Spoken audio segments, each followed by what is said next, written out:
Bueno, los automóviles y los aviones son en este momento nuestros medios primarios de transporte, pero si bien esta es una revolución y todos estamos felices de movernos rápidamente de un lugar a otro, los accidentes con automóviles provocan en Estados Unidos un promedio de 35.000 a 40.000 muertes al año. Además, la forma en que nos transportamos es el responsable del 16% de la emisión de los gases invernaderos, de invernadero en la atmósfera. Si bien pasar a eléctrico va a mitigar algo, pero el tema es que la infraestructura necesaria para utilizar los vehículos forman parte del grupo más importante dentro del grupo de emisión de gases invernaderos. Además, los automóviles son los responsables de la pérdida masiva de tiempo y dinero en los atascos de tránsito. Y según los estudios, las cosas van a empeorar. Aún tomando medidas para mitigar esta situación. Además, las medidas que puedan ser tomadas involucran a trillones de dólares en infraestructura. Y esto es solo para no empeorar la situación. El futuro no pinta bien para el mundo. Una revolución en la forma en que nos transportamos podría cambiar las cosas más allá de reducir la emisión de gases contaminantes de nuestros automóviles. Pero corremos el peligro de cambiar una mala situación por otra. Estoy pensando en la paradoja de Hebron, que postula que optimizar algo, optimizar la forma de transporte, en este caso, haría que la gente viaje más, provocando más problemas. Por suerte, como ha quedado demostrado en la época del COVID, los viajes pueden ser reemplazados por lo que llamamos el teletravel. Y nos animamos a decir que todo lo que hacemos puede ser reemplazado por el tele-everything, es decir, el teletrabajo, el telecommuting, la teleeducación, la telemedicina, el teleshopping, la telepolítica, el teleentretenimiento, y con la llegada del metaverso y de la realidad virtual, la telesocialización. Y además, con las técnicas de impresión 3D actuales, también podemos hablar de la telemanufactura. Ahora, la pregunta es, ¿cómo será nuestra vida en el futuro cuando nos liberemos de la esclavitud del asfalto? ¿Viviremos desconectados de la grilla o seguiremos viviendo en las ciudades? Eh, Estos son los universos que presentamos en forma de juego en nuestro proyecto de movilidad aérea avanzada. Un poco de historia. Tan pronto como el automóvil y los aeroplanos fueron inventados a principios del 1900, se comenzó a imaginar los autos voladores. La primera patente de un volador data del 1903. En 1940, Henry Ford dijo una combinación de autos con aeroplanos está por llegar. No estaba muy equivocado. En los años que siguieron, se hicieron alrededor de 100 diseños distintos de autos voladores. Pero los autos voladores siempre fueron ineficientes y caros. El principal problema es que necesitaron humanos para ser pilotados. Hay muy poca gente que tiene la riqueza suficiente para convertirse en piloto. Y de esta manera el mercado siempre se mantuvo pequeño. Por esto, nunca se pudo tener las ventajas que se tiene con la producción en masa. El 80% de los accidentes aéreos se deben a factores humanos. Eh, es por la que la General Aviation tiene un promedio de accidentes mucho mayor que las aeronaves comerciales. Pero, ¿por qué ahora esto podría llegar a funcionar? Lo que pasó es que la revolución de Haití ha miniaturizado muchos de los componentes electrónicos que necesitamos. Esto sumado a muchas otras tecnologías, la impresión 3D, nos ha permitido evolucionar en naves aéreas no tripuladas, que están diseñadas inicialmente para tareas de vigilancia y básicamente como bombas volantes, han evolucionado en naves no tripuladas para transporte de mercaderías y de pasajeros. Ahora, la razón por la cual tenemos pilotos en estas aeronaves, a pesar de que las aeronaves están son totalmente automáticas desde los años 50, es que los pilotos son necesarios para manejar los imprevistos.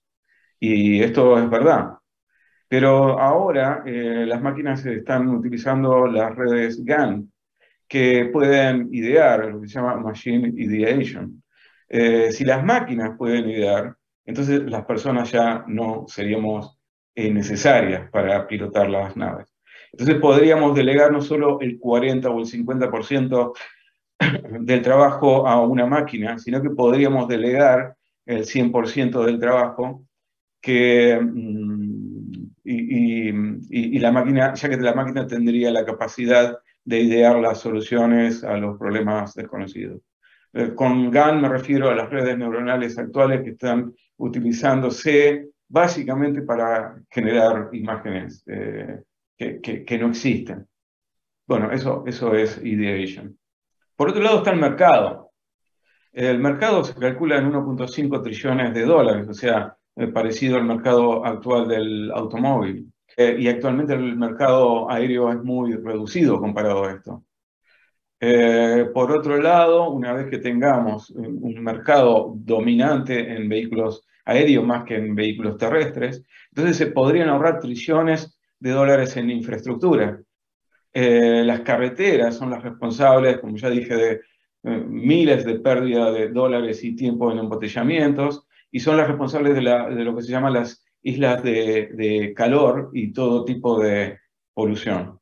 Uno de los principales desafíos para poner en marcha este mercado es que hay que estar preparados de pasar de un control de tráfico aéreo de miles de vehículos a 10 millones de vehículos aéreos personales volando en todo momento. Esto significa que pasaremos de decenas de miles a decenas de millones. Esto es mucho más de lo que puede soportar el sistema de tráfico aéreo actual. Algunas personas que han planteado delegar el control a los vehículos, pero se ha probado que causaría un efecto de movimiento browniano. Es decir, que las naves emplearían todo el tiempo en tratar de evitar las colisiones y nunca irían de un lugar a otro. Así que el sistema deberá consistir en un sistema centralizado de control aéreo autónomo, junto con un sistema distribuido de control de vehículos automatizados. En principio, lo que se está pensando es que se tendrán corredores aéreos, que serían como pseudo carreteras, pero serían dinámicos. ¿Qué significa? Que pueden ir cambiando según la hora del día, según las horas pico, según el tráfico, según el clima. Esto es fácil, ya que la infraestructura necesaria serían nada más que electrones, a diferencia de las estructuras físicas que necesitamos para hacer una carretera. La FAA ha trabajado por años en NextGen.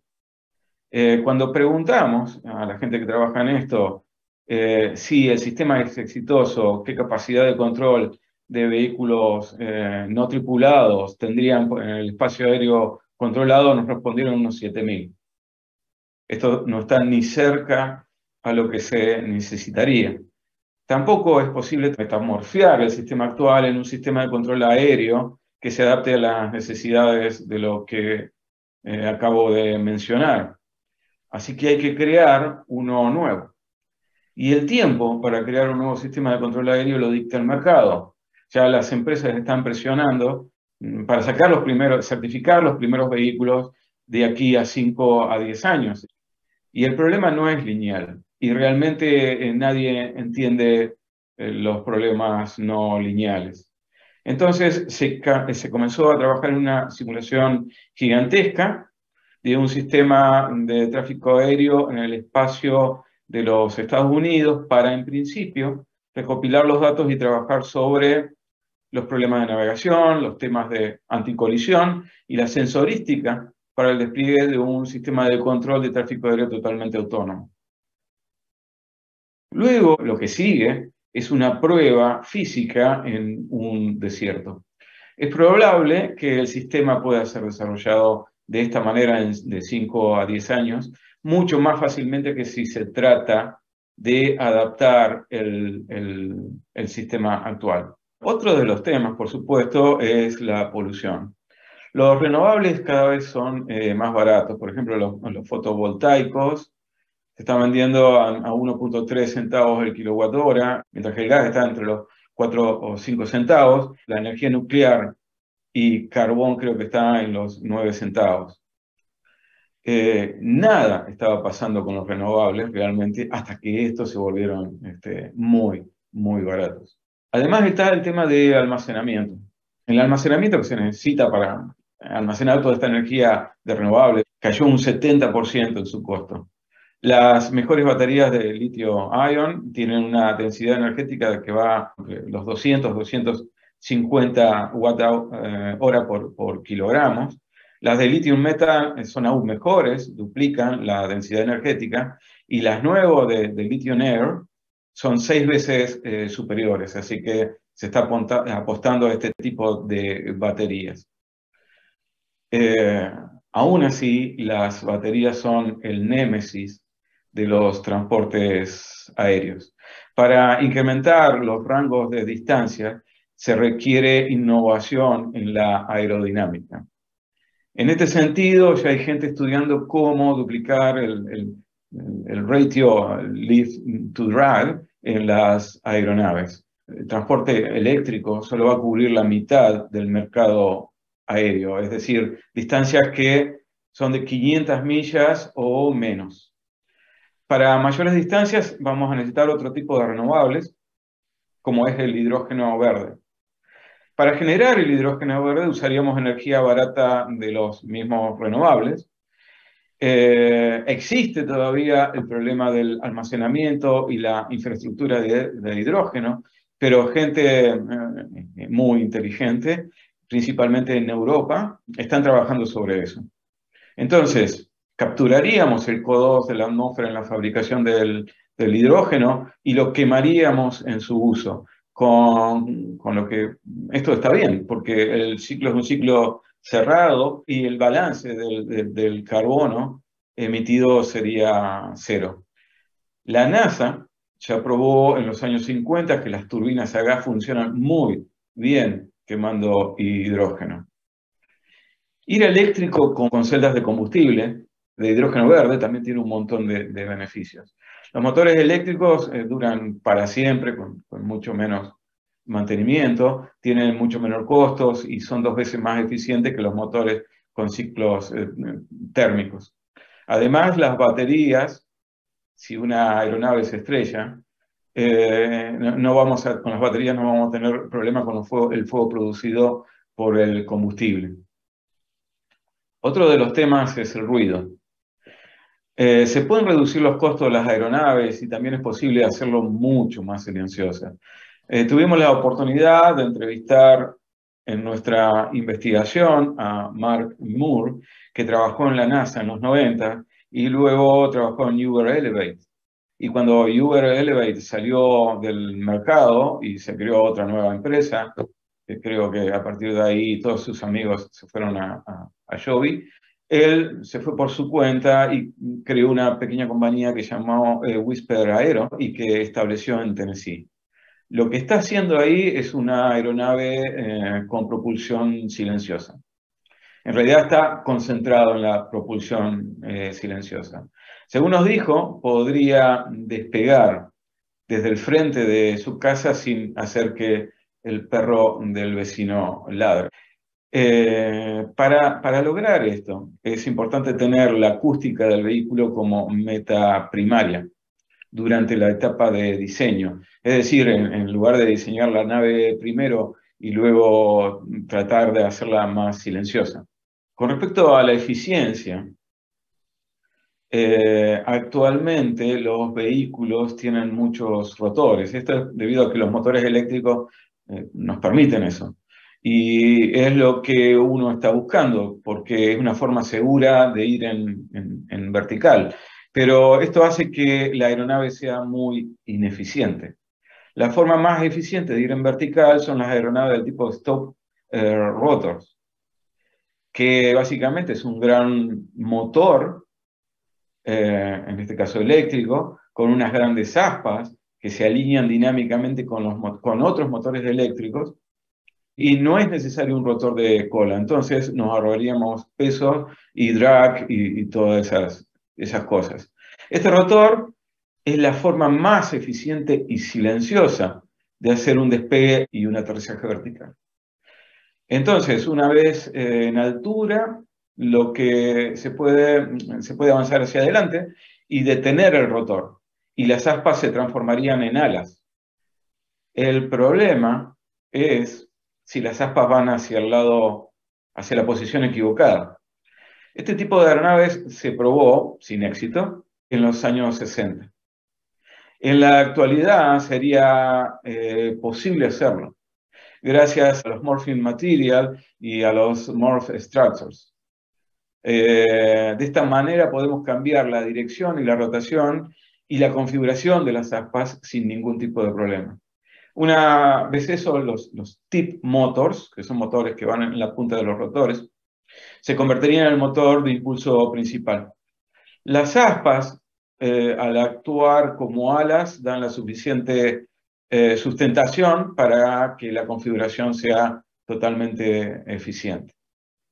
Bueno, la tecnología para lograr esta revolución en la forma en que nos transportamos está ahí y va a ser económicamente rentable. Ingenieros y científicos y todos los que participamos de alguna manera en esta revolución, tenemos metas a 10 años. Las empresas, los ingenieros y los científicos pasan mucho tiempo con toda clase de personas que han leído un montón de cosas en la web y no saben, pero no saben exactamente cómo afectarán sus vidas una revolución de este tipo. Entonces, es necesario que nosotros, como ingenieros, imaginemos cómo pasarán las cosas y tener las herramientas para poder comunicarlos. Nuestro trabajo se trata justamente sobre eso, brindar las herramientas de comunicación y visualización de los diferentes futuros, de las diferentes etapas de evolución de la movilidad aérea avanzada.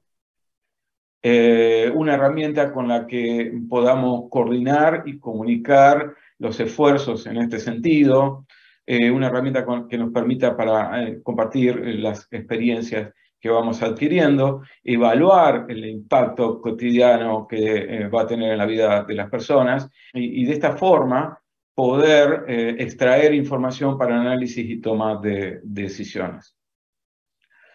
Los problemas del uso de las naves aéreas no tripuladas en los ambientes urbanos son muy duros de resolver.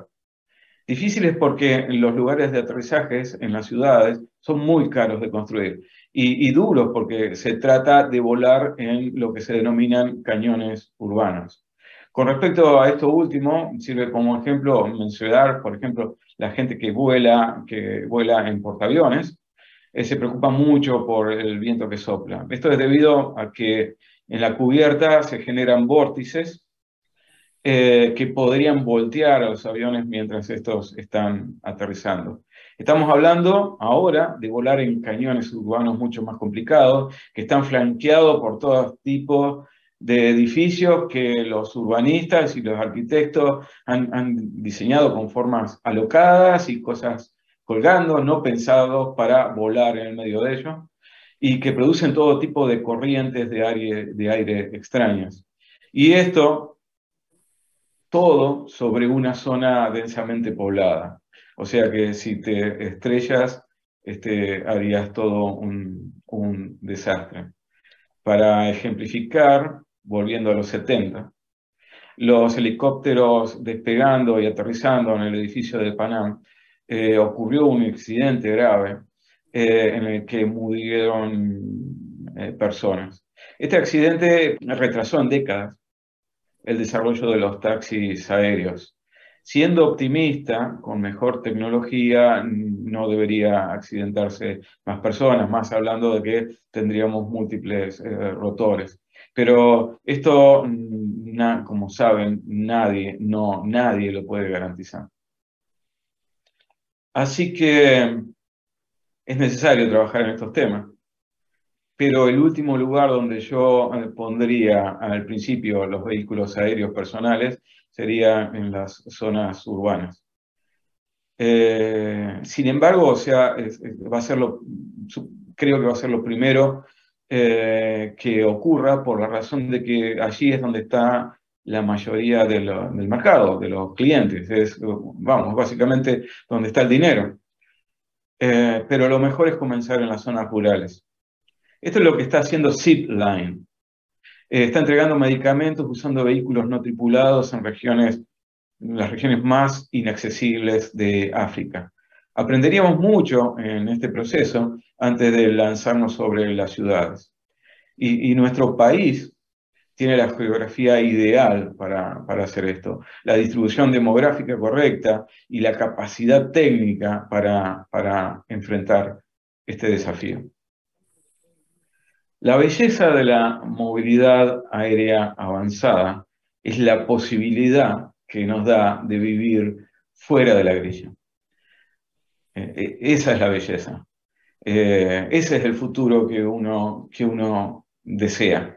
La energía renovable está impulsando lo que llamamos la generación distribuida, esto es la generación fotovoltaica y el almacenamiento propio en el hogar. Bueno, las compañías eléctricas se están poniendo aquí un poco nerviosas y hablando sobre eso con algunas de las personas que están en el negocio, me dijeron que es posible que en el futuro hicieran más dinero si usaran las líneas para vender internet a alta velocidad en lugar de distribuir energía.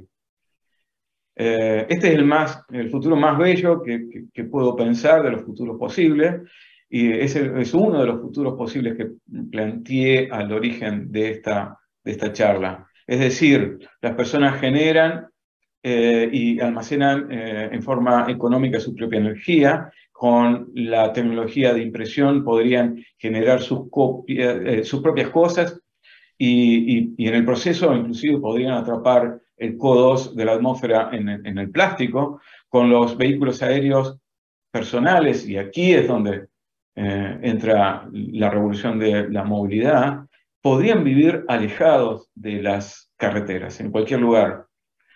Y con internet de alta velocidad sobre sus cabezas. Ustedes saben, Starlink, por ejemplo, ya está en operación en las mayores partes del mundo.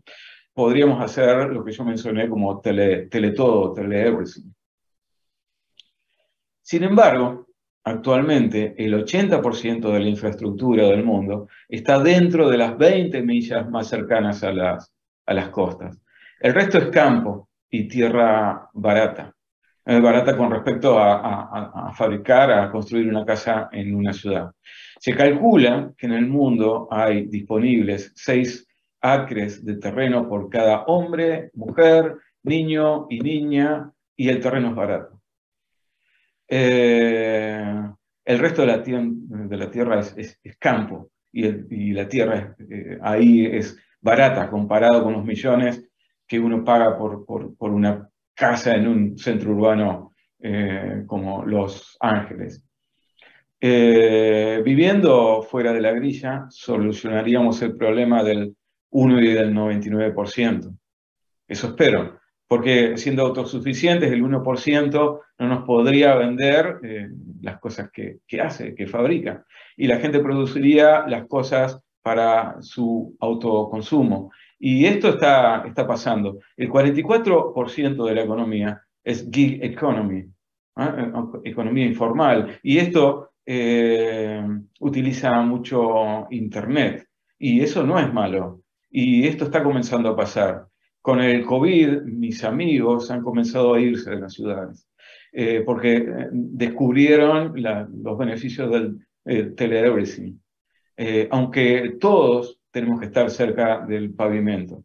No sé si vamos a tener éxito con la movilidad aérea avanzada. Lo que sí sé que sería un fracaso no intentarlo. Para plantear o mostrar todo este futuro lejano o cercano, y todos los futuros posibles, no solamente este, es por lo que estamos dotando a nuestro sistema Digital Twin con la funcionalidad de crear la misma ciudad en diferentes universos alternativos con diferentes características. Los usuarios de la simulación se dividirán en dos categorías principales: los creadores y los ciudadanos. Los creadores serán los arquitectos del universo que quieran imaginar, que quieran mostrar, y los ciudadanos vivirán en ese futuro en un juego inmersivo. El Digital Twin contará además con un sistema de economía propia dentro del juego para poder monetizar la plataforma, recompensar el esfuerzo del creador o para pagar el tiempo de atención de los ciudadanos con un refuerzo positivo para que se queden más tiempo dentro de un universo. Y esto es más o menos todo lo que les quería decir. He tratado de resumir en estos pocos minutos y no aburrirlos de qué se trata esta revolución, que va más allá de la forma en que nos movemos, y por qué estoy convencido de que esto llegará.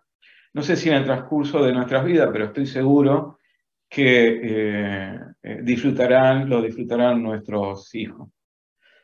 Y por último, quería plantearles algo en su línea, dentro de su línea de conocimiento y de negocio.